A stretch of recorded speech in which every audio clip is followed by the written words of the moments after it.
The most famous version of the legend of Saint George and the Dragon is written in a highly influential book from the 13th century entitled The Golden Legend, a collection of stories about Christian saints compiled by an Italian archbishop named Jacobus de Voragine. It tells a story about an area called Silene, somewhere in North Africa, where a dragon is terrorizing the area. This venomous dragon lived in a pond and terrified the countryside. The nearby city of Silene was desperate to stop this, and in order to keep the dragon happy, they offered him 2 sheep every day, until they started to run out of sheep. And then they offered the dragon 1 man and 1 sheep, and eventually their children. Every day they held a lottery and 1 person was chosen to be offered to the dragon. Then one day the lot drew the king's daughter, whose name is not mentioned in the Golden Legend. The people from the city dressed her up like a bride and sent her to the pond where the dragon was.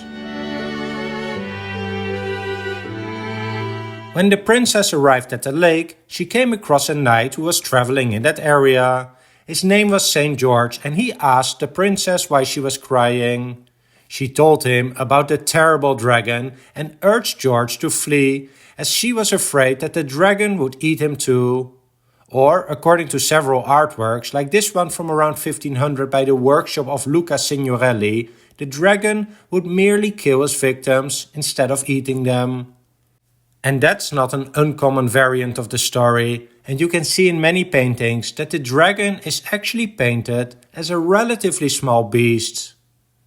Anyway, Saint George was not impressed by the warnings of the princess, and while they were still talking, the dragon came out of the pond. George was quick to make the sign of the cross and attacked the dragon without hesitation, trusting that God would help him.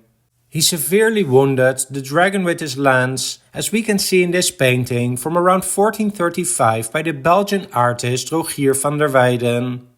And I want to take a moment to show you this painting from around 1607 by Peter Paul Rubens, who has made one of the most dramatic interpretations of this story. The most common version of the Golden Legend states that George just wounded the dragon, but there's also a version where he would wound him with his lance, as we can see in Rubens' painting, and then killed him afterwards with his sword, as George is about to do here. Anyway, sticking with the wounding story, after wounding the dragon, George put the princess's girdle around his neck, taming the dragon. Together, they brought the tamed dragon back to the city, where its inhabitants were extremely fearful of the beast. George offered them a deal though. He would kill the dragon for them if they would baptize themselves and become Christians. According to the legend, 15,000 people, including the king, did so on that day. The Golden Legend version of this story I just told you has been the most important source from the many painters who have captured this dramatic story. However, the Golden Legend was not the first nor the last to tell its version of this story. In fact, the story has a long history going back to Greek mythology, and that explains why you may know this story a bit different than the one I just told, and also the variation in how this story has been depicted by artists. For example, in 1596, an Englishman named Richard Johnson wrote his 7 Champions of Christendom. He freely adapted the story of the Golden Legend, for example by providing a name for the princess, whom he called Sabra, who had now become an Egyptian princess, and by giving a name to the sword of George, he called it Ascalon.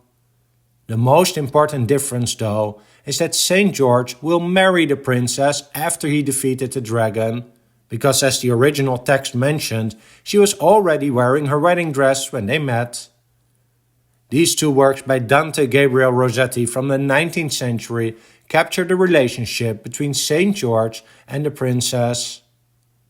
The newlyweds would later get children together, one of them being Guy of Warwick, a legendary British hero. The adaptation of Johnson and later English writers has contributed to Saint George being the patron saint of England.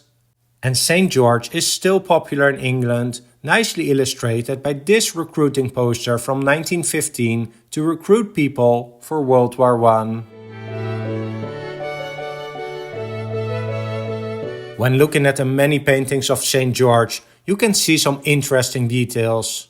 For example, quite sometimes artists included a white shield with a red cross on it, something that became a habit in the 15th century, and this is the same cross we see on the British flag today.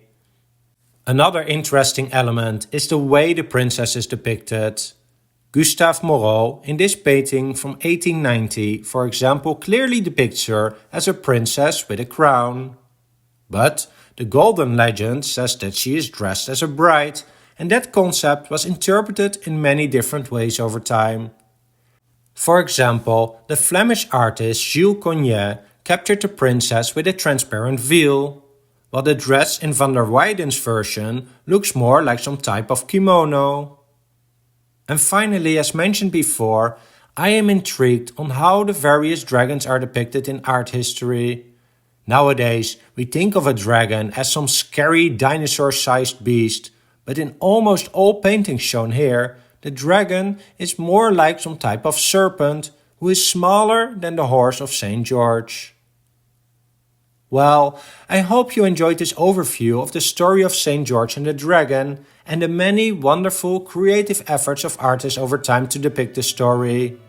I am curious to hear if you have any favorite depiction of this story. Just let me know in the comment section down below, and also if you have any other thoughts about this topic. Finally, don't forget to hit the like and subscribe buttons if you want to be alerted when new videos are released. Thanks for watching.